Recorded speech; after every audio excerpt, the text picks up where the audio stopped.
Gil, you, like many of us, have been watching events unfold in Afghanistan this past week. What is your reaction to everything you've been seeing? Well, I think, fundamentally, obviously, it's a mess on the ground. And I've been talking to people there, a couple of folks in Kabul, and a lot of friends, guys I serve with, and other people who are trying to get people, primarily Afghans, out of Kabul. So no question, it's a mess on the ground, and this could have been handled a lot better in terms of the withdrawal and the specifics of that, and the contingency planning and everything. But unfortunately, to me, I feel like a lot of this was baked in, probably most of it. This is the result of 20 years of American hubris and self-deception, and we saw the Afghan government and military collapse almost literally overnight. And now we're just picking up the pieces and trying to make the best of what's left, I think. You served in the Marine Corps and you went to Afghanistan twice. Is this something that service members, especially maybe younger Marines on the ground, saw coming?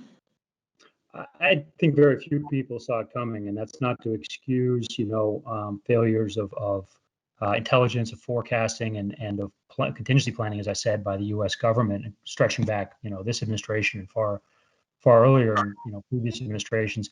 But I think almost nobody saw it coming. I think the fact that you have, even in Afghanistan, the warlords that they were relying on at the 11th hour to fight the Taliban, people that were veterans of the jihad against the Soviets and then the Civil War in the 1990s, even they seem to have no idea what was coming. Ismail Khan got wrapped up and caught by the Taliban. His militia evaporated and he surrendered.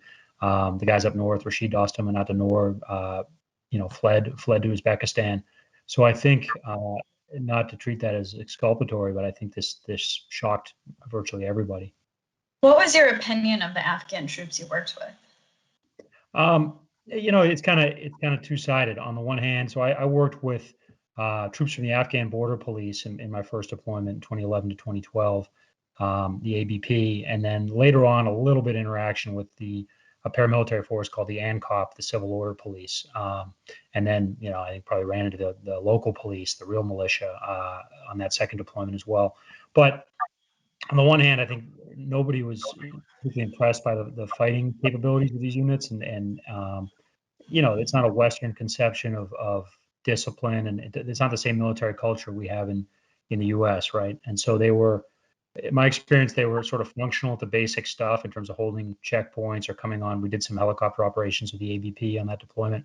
But on the other hand, so I was never particularly impressed with their capabilities or their staying power, their resilience. But on the other hand, I can't really blame them for a lot of that. What is the reaction you're seeing from other veterans, particularly those who've served there? When I've talked to friends in the last few days, most people are just kind of resigned to it. Again, I don't want to speak for anyone else, but for whatever my small sample size is worth, the guys that I served over there with sort of saw this coming more or less. Again, not at this pace, but this ultimate outcome, I think people kind of accepted and in advance.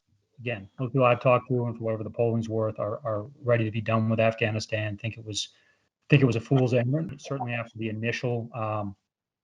those initial few months where the Taliban was ejected from power and Al Qaeda was decimated, I think most of us, by the time I got there, what felt like very late in the game, but I guess was really about the midpoint of the war in 2011, 2012, most guys very quickly thought that building any kind of centralized or Western style state was a fool's errand.